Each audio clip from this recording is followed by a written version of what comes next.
kasih dalam kasih Kristus, ya kita berjumpa lagi di kemenangan Kristus hari ini. Yesus bangkit dari antara orang mati. Selamat pagi keluarga besar KFG. Saya benar-benar sangat merindukan Bapak Ibu semuanya. Ya.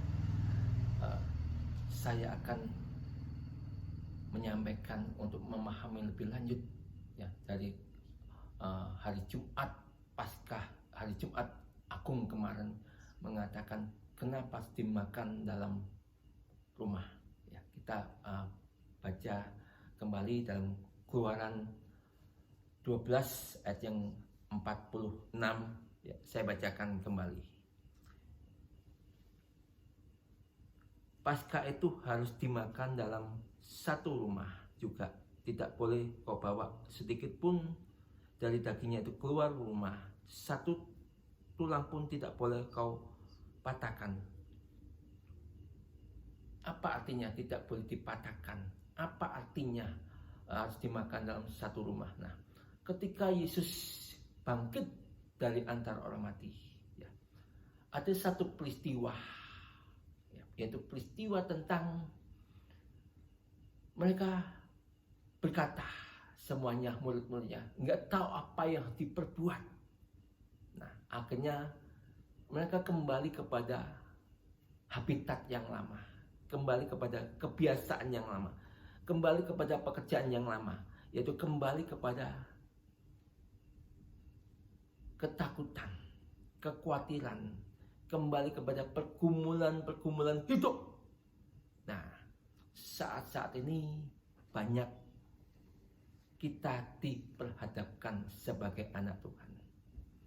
Banyak anak Tuhan yang kurang berhikmat, akhirnya kembali kepada kehidupan yang lama, tidak berhikmat, tidak membaca tanda-tanda zaman, karena tidak mau mempelajari, memahami, menelaah, dan menghidupin firman Tuhan.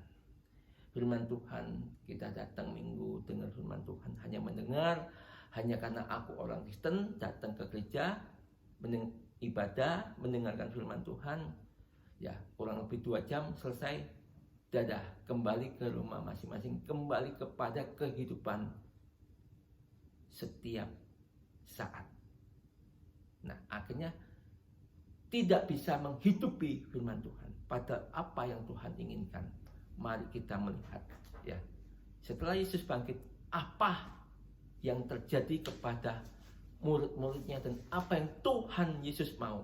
Kita melihat Yohanes pasal yang ke-21, Bapak Ibu. Ya. Yohanes pasal yang ke-21, ya. Saya bacakan firman Tuhan. Kemudian Yesus menampakkan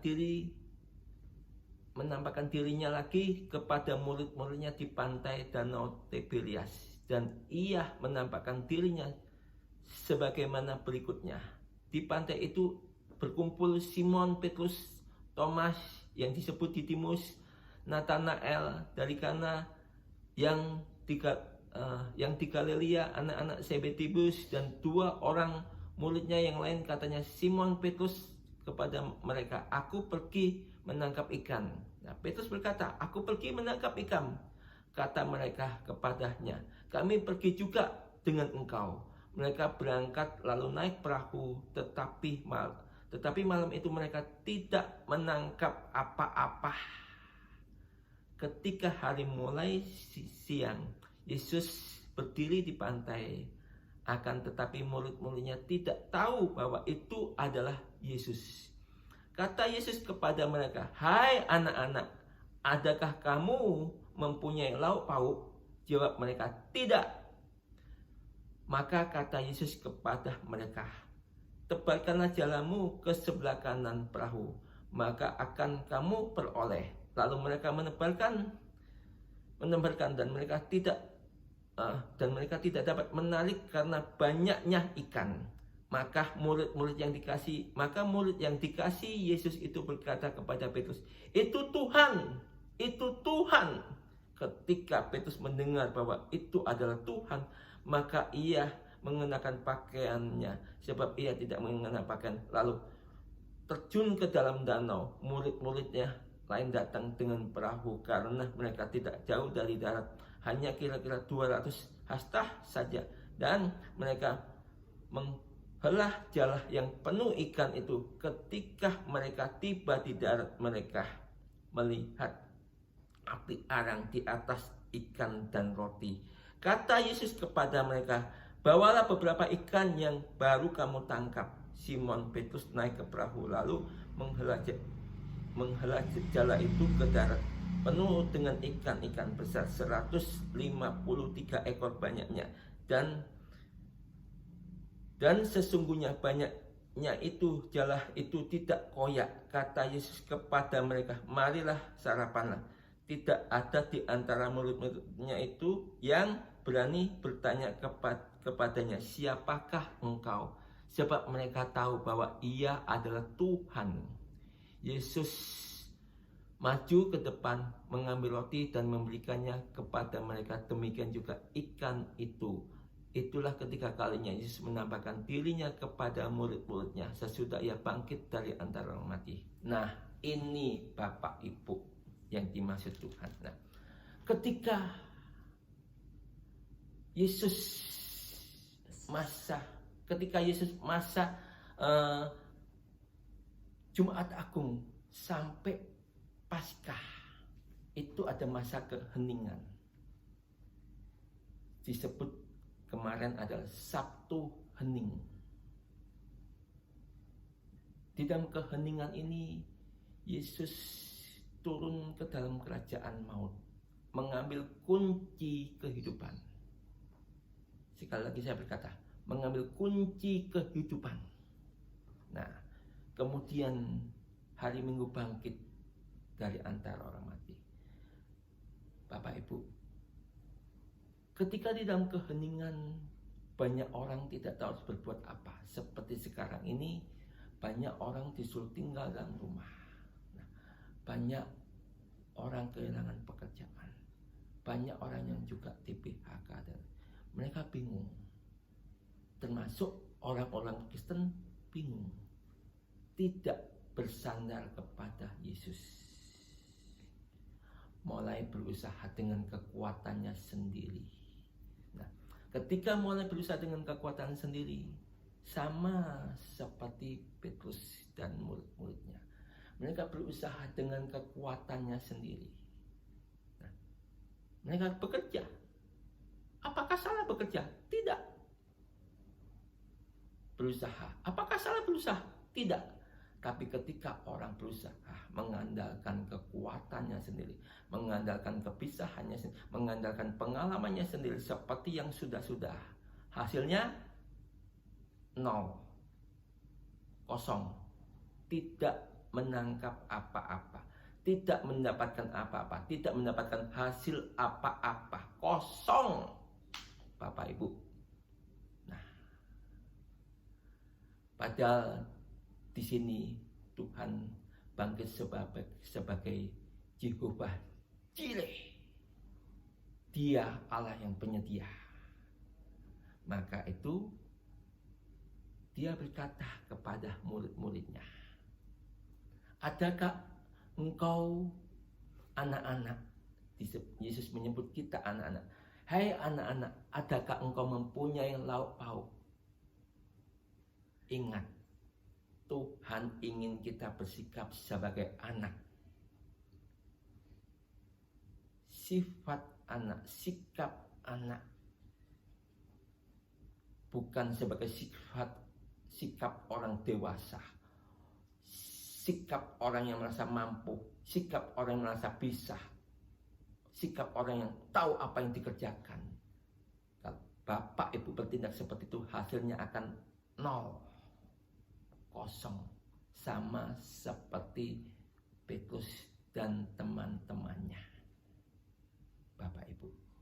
Nah, tetapi ketika mereka berani jujur, karena Yesus berkata anak kan ngomong apa adanya. Mereka berkata, tidak, kami tidak punya lauk pauk. Langsung Yesus berkata, tebalkan jalamu ke sebelah kanan. Semua murid-murid Yesus itu bukan satu perahu. ada beberapa pauk. Semua jala yang ditebarkan, ikannya penuh, banyak. Ya. Nah, dan disuruh mengangkat semuanya. Dan dikatakan firman Tuhan, dan jalannya tidak koyak, jalannya tidak robek, Bapak Ibu. Ya. Sebelumnya Bapak baca Injil ada jala yang sempat koyak, robek. Tapi dalam hal ini yang saya katakan kemarin, higienis, itu sesungguhnya spesial. Jadi Tuhan memberikan berkat. Orang yang mengandalkan Tuhan, berkatnya itu spesial, tidak robek. Artinya berkatnya tidak akan berkurang. Ya. Berkatnya itu Tuhan memberikan utuh, Bapak Ibu. Ya, nah, artinya Bapak Ibu, ketika Bapak Ibu mengandalkan Tuhan, dapat menikmati berkat Tuhan itu secara utuh, secara keseluruhan. Tidak akan ada kejadian satu dan lain hal dalam kehidupan. Ya, nah, yang bukan ada kejadian yang macam-macam dalam keluarga. Nah, kalau ada kejadian yang macam-macam berarti berkatnya tidak utuh. Ini yang perlu kita renungkan. Nah, setelah menerima berkat utuh, Tuhan mengatakan, Tuhan masih memberikan bonus. Tuhan ngomong, makan. Yang dimakan oleh murid-murid Yesus bukan hasil murid-murid Tuhan Yesus. Bukan berkat yang seharusnya menjadi milik murid-muridnya. Tapi itu berkatnya Tuhan. Berkatnya Tuhan berikan kepada kita, kepada murid-murid. Tuhan memberikan bonus lagi, ditambahi bonusnya. Makan, Tuhan ngomong. Nah, tapi bonus itu Tuhan ngomong, ambil juga beberapa ikan yang engkau tangkap. Dalam arti kalau engkau sudah diberkati, engkau dikasih bonus, jangan hanya dimakan sendiri, Bapak Ibu. Nah, ya. Setelah mereka mengambil, dimakan bersama-sama kan? Ikan itu tidak dimakan sendiri-sendiri, dimakan bersama-sama. Ini dalam artinya dimakan dalam keluarga besar. Dalam rumah keluarga besar, Bapak Ibu. Itu yang firman Tuhan maksud. Yang ketika Jumat Agung saya sampaikan, keluarga besar. Kita KFG keluarga besar. Amin. Ada amin, saudaraku, dalam nama Yesus. Amin. Amin. Nah, jadi keluarga besar, Bapak Ibu, dinikmati bersama-sama. Sekali lagi saya tekankan, tidak dinikmati sendiri. Itu yang Tuhan inginkan. Jadi kita perlu sangat memahamin, ya, sangat perlu memahamin berkat Tuhan itu selalu diberikan kepada waktu pagi. Jadi ayo mulai sekarang ini ambil waktu pagi. Artinya bangun pagi berdoa menghadap Tuhan. Bangun pagi memuji Tuhan, menyembah Tuhan, berdoa kepada Tuhan, merenungkan firman Tuhan. Makan makanan rohani dahulu, baru makanan jasmani. Berkat yang Tuhan berikan, kita makan sama-sama, Bapak Ibu. Kalau kita bisa makan sama-sama, bonus Tuhan berikan kepada kita. Amin. Itulah arti Yesus bangkit. Dia sudah keluar sebagai pemenang. Karena dia mengambil kunci kehidupan, maka dia berikan kehidupan kepada kita. Dialah Jehovah Jireh. Stop, Bapak Ibu. Jangan mengandalkan kemampuan kita, jangan mengandalkan kepandaian kita, jangan mengandalkan kebisaan kita, jangan mengandalkan kebiasaan kita yang lalu, bahwa kita punya banyak pengalaman dalam hidup, punya pengalaman dalam pekerjaan. Stop, jangan kita mengandalkan itu semua, Bapak Ibu. Hari ini mulai kita bertobat dan kita mengandalkan Tuhan sepenuhnya. 100%, jangan 99% pun jangan, 100% andalkan Tuhan sepenuhnya. Begitu mengandalkan Tuhan, ingat Tuhan memberkati kita utuh. Dan diberikan bonus lagi Bapak Ibu. Sungguh luar biasa. Shalom. Tuhan Yesus memberkati keluarga besar KFG. Dan Tuhan Yesus senantiasa memberkati kita sampai kedatangan Kristus yang kedua kali. Tuhanlah Dia jiwa ciri, memberikan kemenangan senantiasa, memberikan berkat yang berlimpah kepada kita. Amin. Ya Bapak Ibu, mari kita ambil berdoa saat ini. Bapa, kami bersyukur kepadamu Tuhan, karena Engkau Tuhan yang luar biasa. Engkaulah Yehova Jireh. Engkau menyediakan berkat bagi kami. Engkau memberkati kehidupan kami. Tuhan, kami mulai hari ini kami menerima berkat-Mu secara utuh Tuhan. Ampunin semua dosa dan kesalahan kami selama ini Tuhan. Kami benar-benar mohon ampun Tuhan, kekhawatiran kami merasa mampu, kami merasa pintar, kami merasa pandai, kami merasa bisa. Ampunin kami Tuhan. Sungguh kami mau berserah kepadamu Tuhan. Tapi kami mau melangkah dengan iman Tuhan. Kami percaya Tuhan, ketika kami melangkah dengan iman, Engkau memberkati kami Tuhan. Engkaulah jiwa Jireh, bahkan Engkau memberkati berlipat kali ganda. Terpujilah nama-Mu Yesus. Kami bersyukur. Amin. Ya Bapak Ibu, mari kita persiapkan perjamuan Tuhan. Ya, di hadapan kita tubuh dan darah Tuhan. Saya percaya Bapak Ibu sudah menyiapkan. Ya, boleh pakai teh, boleh pakai sirup. Ya, nah, dan juga rotinya boleh apa saja. Ya, yuk kita sama-sama persiapkan perjamuan Tuhan ini, Paskah yang spesial ini, ya, di dalam rumah kita masing-masing. Ya, kita makan bersama-sama. Mari kita nikmati tubuh dan darah Tuhan. Angkat tubuh Tuhan di atas kepala kita. Dengarkan firman Tuhan, ya, yang diambil dalam 1 Korintus 11, ya, yang saya bacakan mulai ayat ke-23. Sebab apa yang telah kutuliskan kepada kamu telah aku terima daripada Tuhan, yaitu bahwa pada waktu malam ia diserahkan, ia mengambil roti, dan sesudah itu ia mengucapkan syukur atasnya, dan ia menyajikan dan berkata, inilah tubuhku yang diserahkan bagi kamu, perbuatlah ini menjadi peringatan akan aku. Bukankah tubuh yang dipecah-pecahkan ini adalah persekutuan dengan tubuh Kristus? Makan dalam nama Yesus. Amin.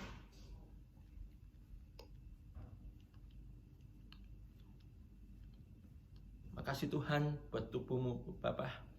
Engkau memberkati kami. Engkau memberikan berkat rohani dan jasmani. Terpujilah nama Yesus, kami bersyukur. Engkaulah Yehova Jireh yang menyediakan berkat bagi kami. Amin.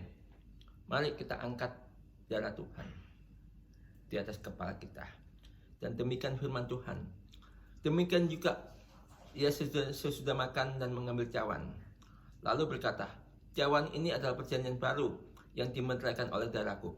Perbuatlah ini setiap kali kamu meminumnya, menjadi peringatan akan aku.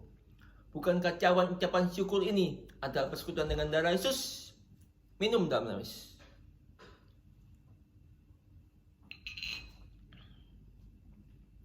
Makasih Tuhan, kami mengucap syukur kepadamu atas berkat-Mu, jasmani, rohani, dan penebusan-Mu di atas kayu salib.